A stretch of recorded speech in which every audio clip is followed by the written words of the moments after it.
On this unprecedented day in Rochester's history, we're joined by a Rochester police veteran who has made a career, of course, not only fighting crime and investigating and solving crime, but chronicling the history of the Rochester Police Department as he has seen it.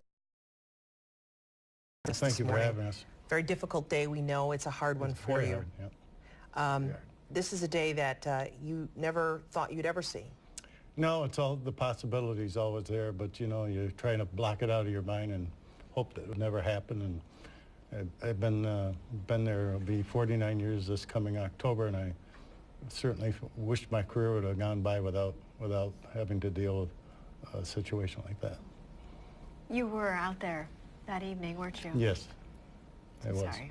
You had to go to work in the midst of everything, knowing that it was one of your own who had been shot. You had hope. You've seen these shootings before. You had hope, didn't you? Oh, yes, absolutely. The doctors, we've had plenty of police shootings over the past few years, as everybody knows. And these doctors that are at these hospitals have created these miracles for us, and very talented people that we got some officers here that shouldn't be walking around. And we're just hoping for that miracle to happen again, but time and circumstances didn't happen that way this time. Over your career, you've taken great pains to chronicle the history of your career, of the cases you've been to, the crime scenes you've been to, never thinking you'd have to chronicle this one. Is this in one of the notebooks that you keep? Have you written about this yet? And I should point out for folks who are watching, you're known for your notebooks and all the notes, the copious notes you take when you're at a scene. It was something I never ever wanted to put in a book, as we discussed. But yes, I mean, we make notes. It's funny, the men and women, the investigators and the supervisors that work these cases and our major crimes, which are folks that I can't even begin to tell you how much I admire and respect them. They had a job to do, and they, you know, watching their professionalism as they go through their job, and they couldn't get caught up in it because they had things to do. And you know, we're sitting around and getting the notes, and I happened to look at my computer, and I was checking some emails, and I got a message from a high school classmate from 1965 that started sending condolences to the department, the men and women. And before I knew it, before the hour was over, there was about 8 or 9 of my classmates from 1965 that were sending messages. And that's when it caught up with me a little bit, you know, the realism of what just happened. We've talked about the term for a little while now, that he is the first officer to be shot and killed in the line of duty in 55 years. You've been going past 55 years and doing some research into the stories of other officers who have been hurt on the job.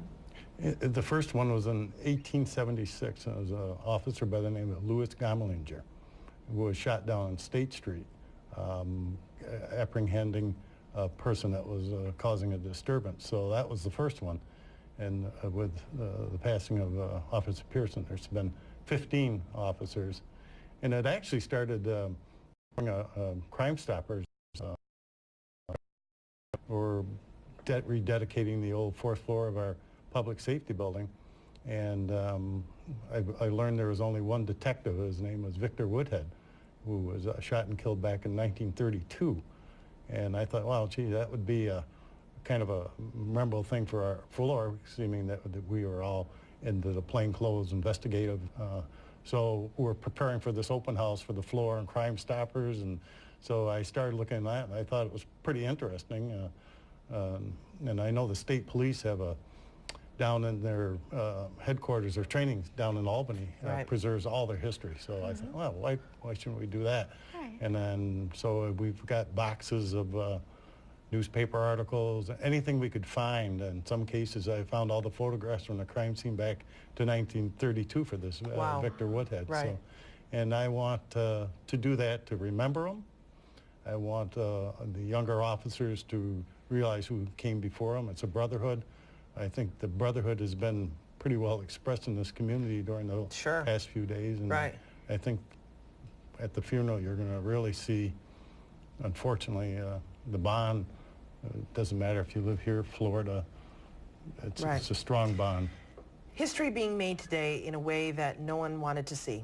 And we're going to talk more about that and your efforts to preserve that history. And of course, what will be going through your mind today as you and so many others are going to be downtown to honor Officer Pierson. So thank you for now. We're going to ask you to stick around because we'll have more with Captain Johnston when we come back after this. Stay with us.